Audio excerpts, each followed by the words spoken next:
الحمدللہ رب العالمین والصلاة والسلام على سید المرسلین اما بعد فاعوذ باللہ من الشیطان الرجیم بسم اللہ الرحمن الرحیم. پڑھیے الصلاة والسلام علیک یا رسول اللہ وعلى آلک واصحابک یا حبیب اللہ. الصلاة والسلام علیک یا نبی اللہ وعلى آلک واصحابک یا نور اللہ. ماہ رمضان رحمتوں کی کان، مغفرت کا پیغام ہمارے درمیان ہے.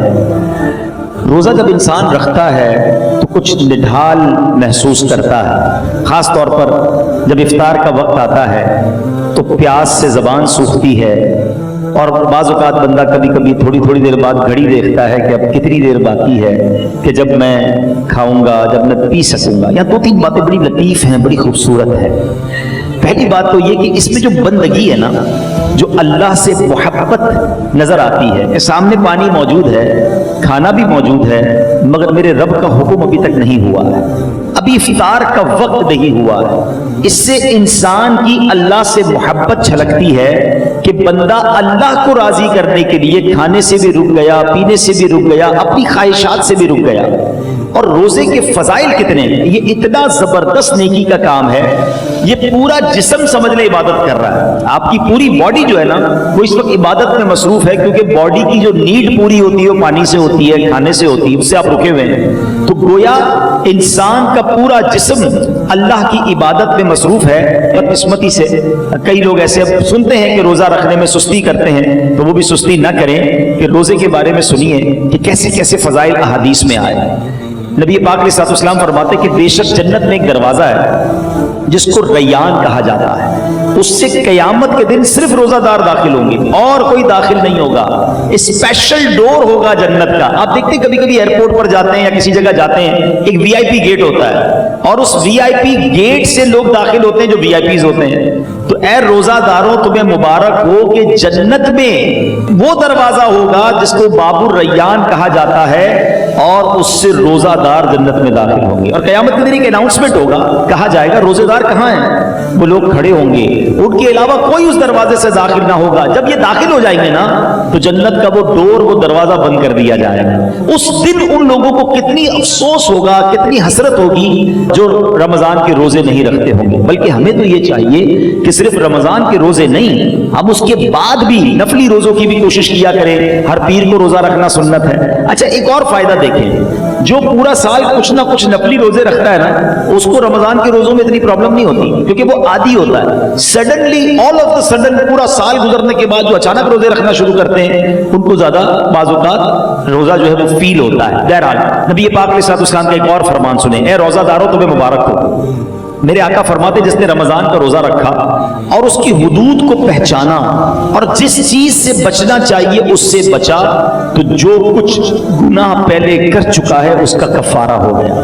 یعنی روزہ پچھلے گناہوں کا کفارہ ہے. روزے کی ایک اور شاندار فضیلت، نبی پاک فرماتے جس نے ایک دن کا روزہ رکھا، اللہ عز و جل کی رضا حاصل کرنے کے لیے اللہ عز و جل اسے جہنم سے اتنا دور کر دے گا جتنا ایک کوا جو بچپن سے اڑنا شروع کرے یہاں تک کہ بوڑھا ہو کر مر جائے. اچھا کوے کی عمر بتائی جاتی ہے کہ 500 سال ہوتی ہے. 500 سال تک پرندہ اڑے گا تو کتنا دور ہوگا؟ اللہ ایک روزہ رکھنے والے کو جہنم سے اتنا دور کر دے گا. مبارک ہو ان کو جو پورا مہینہ روزہ رکھتے ہیں اور ماشاءاللہ نفلی روزے بھی رکھتے ہیں. ایک اور خوبصورت بات، میرے آقا علیہ الصلوۃ والسلام فرماتے ہیں ہر شے کے لیے زکوٰۃ ہے، اور جسم کی زکوٰۃ روزہ ہے، اور روزہ آدھا صبر ہے. اللہ اکبر. یعنی آپ کی باڈی کی زکوٰۃ ادا ہو رہی ہے کہ جب آپ رمضان میں روزے رکھ رہے ہیں. ماشاءاللہ تو ہمیں روزے کی پابندی کرنی چاہیے. ایک اور حدیث سن لے پھر میں انشاءاللہ روزے کے کچھ احکام بیان کرتا ہوں، اور یہ بڑی کمال کی حدیث ہے. نبی پاک علیہ الصلوۃ والسلام نے فرمایا کہ قیامت والے دن روزہ داروں کے لیے ایک سونے کا دسترخوان رکھا جائے گا جس سے وہ کھائیں گے حالانکہ لوگ حساب کتاب کے منتظر ہوں گے. اب ذرا سوچئے، آج بھوک لگ رہی ہے، پیاس لگ رہی ہے، کھانے سے رکے ہو نا. اس دن جب لوگوں کو حساب کتاب دینا ہوگا قیامت کے دن لوگ حساب کتاب دے رہے ہوں گے، مگر جو روزہ دار ہوں گے ان کو قیامت کے دن جنتی دسترخوان لگا کر وہاں کھانا کھلایا جا رہا ہو۔ اس کا مطلب کیا ہوا؟ ادھر بھوکے رہ جاؤ ادھر نعمتیں ملیں گی، اگر ادھر کھانا ہے ادھر روزہ نہیں رکھنا ہے تو ادھر کی محرومی ہے۔ اب آپ کی مرضی ہے چوز کیا کرنا ہے، سلیکٹ کیا کرنا ہے۔ اچھا، روزے کی بہت ساری خوبصورتیوں میں ایک اور بڑی کمال کی خوبصورتی کیا ہے کہ بندے کا جو اللہ پر ایمان ہے نا اس کا لیول بہت ہائی ہو جاتا ہے۔ آپ ذرا غور کریں، دنیا میں کروڑوں لوگ روزہ رکھ رہے ہیں، ٹھیک ہے، آپ کے ساتھ بھی ایسا ہوا ہوگا، آپ گھر میں اکیلے ہوں گے، پانی سامنے موجود ہے، فریج کے اندر فروٹ بھی کٹا ہوا ہے، کوئی ایک مسلمان ایسا ہے جو اکیلے میں چھپ کر پانی پی لیتا ہو؟ کوئی ایک فروٹ کھا لیتا ہو؟ کوئی نہیں دیکھ رہا نا، چلو کوئی بات نہیں۔ وجہ واٹ از دا ریزن؟ یہاں تک کہ ہم جب وضو کر رہے ہوتے ہیں ہم اس وقت بھی احتیاط کر رہے ہوتے ہیں کہ اگر کلی زور سے نہ ہو جائے، کہیں حلق کے نیچے پانی نہ چلا جائے۔ ناک پہ پانی چڑھاتے وقت بھی احتیاط کرتے ہیں کہ ناک کی ہڈی سے اوپر چلا گیا تو روزہ ٹوٹ جائے گا۔ یہ کیوں؟ حالانکہ وضو خانے پہ کسی کو بھی نہیں پتا چلے گا، میں ایک دو چلو پانی پی لوں، لیکن ہم سب کا خیال کیا ہے؟ اللہ دیکھ رہا ہے۔ یہی ہے نا دل میں کہ کوئی نہیں دیکھ رہا مگر رب دیکھ رہا ہے۔ اب ذرا غور کرو میرے پیارے اسلامی بھائیوں، رمضان ساری دنیا کے مسلمانوں کا لیول آف ایمان ادھر لے جاتا ہے کہ تم اکیلے میں کھانا نہیں کھا رہے کیونکہ اللہ دیکھ رہا ہے۔ تو اب سوال یہ ہے کہ جب اللہ رمضان میں دیکھ رہا ہے تو کیا رمضان کے بعد نہیں دیکھ رہا؟ حلال کھانے سے رک گئے کیونکہ افطار کا وقت نہیں ہوا، مگر بندہ پھر حرام دیکھنے سے کیوں نہیں رکتا کہ اللہ دیکھ رہا ہے؟ اکیلے میں گناہ کرتے وقت یہ خیال کیوں نہیں آتا کہ رب دیکھ رہا ہے؟ ایکچولی رمضان ہماری پوری پریکٹس کروا رہا ہے کہ دیکھو، جب پورے رمضان تم یہ خیال دل میں بٹھائے رکھتے ہو کہ اکیلے میں کھانا نہیں ہے، پینا نہیں ہے، رب دیکھ رہا ہے، تو پھر رمضان میں بھی اور رمضان کے بعد بھی حرام کماتے وقت بھی سوچو نا اللہ دیکھ رہا ہے، حرام بولتے وقت بھی سوچو اللہ دیکھ رہا ہے، حرام سنتے وقت بھی سوچو اللہ دیکھ رہا ہے۔ تو انشاءاللہ اگر یہ پریکٹس بن گئی کہ اللہ دیکھ رہا ہے تو پھر گناہ کرنے کی عادت چھپ سکتی ہے۔ اللہ مجھے بھی اور آپ کو بھی یہ خیال ایسا عطا کر دے کہ جب بھی برائی کی طرف جانے کو جی چاہے دل سے صدا آئے کہ اللہ دیکھ رہا ہے۔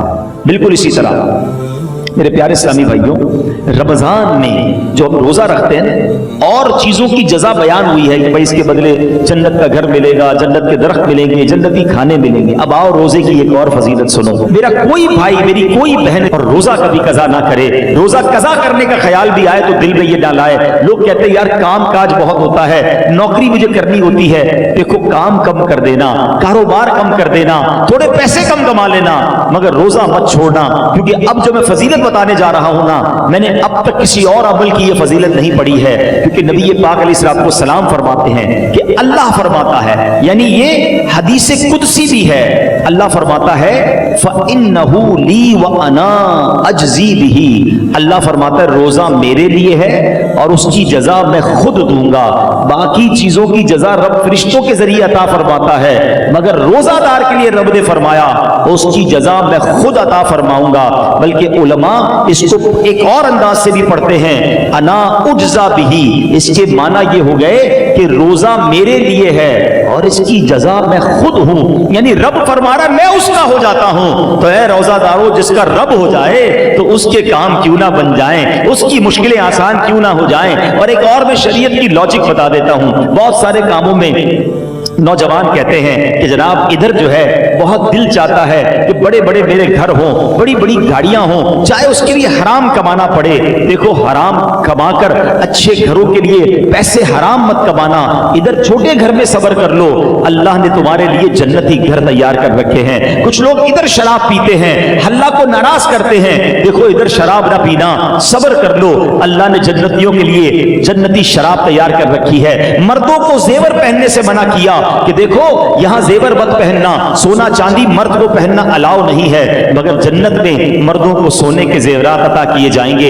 ادھر حرام عورتوں کی طرف، ناجائز عورتوں کے پاس جانا، جو حرام ہے ان کے قریب مت جانا۔ جی تو چاہتا ہے، شیطان تو بلاتا ہے، مگر حرام کاری سے بچ جاؤ، اللہ نے جنت میں جنتیوں کے لیے حوریں تیار کر رکھی ہیں۔ اگر آپ اس لاجک سے دیکھیں نا، جس چیز سے شریعت نے ہمیں یہاں روکا ہے، جس کا دل بھی چاہتا ہے، شریعت نے یہاں سمجھا دیا۔ کچھ کچھ سال رک جاؤ، جنت نہ ختم ہونے والی ہے، اللہ نے آلٹرنیٹ شاندار وہاں تیار کر رکھا ہے، یہاں بڑے گھر دیکھ کر اپنے گھر پہ مایوس نہ ہو جاؤ، صبر کی زندگی گزارو، اللہ نے بڑے بڑے محل جنتیوں کے لیے تیار کیے ہیں، تمہارے پاس اگر یہاں گاڑی نہیں ہے مایوس نہ ہونا، حرام کی طرف مت جانا، جنتیوں کے لیے اللہ نے جنتی سواریاں تیار کی ہیں، یہاں اگر مہنگے اور اچھے کھانے نہیں کھا سکتے، پیسے تھوڑے ہیں، حرام کی طرف مت جانا، صبر کر لینا، اللہ نے جنتیوں کے لیے جنتی دسترخوان لگائے ہوئے ہیں، جنتی مشروب موجود ہیں، ارے انسان جو تمنا کرے گا اللہ اس قسم کا کھانا اس کے سامنے عطا فرما دے گا، تو جب وہ نعمتیں موجود ہیں تو کچھ صبر کے ساتھ،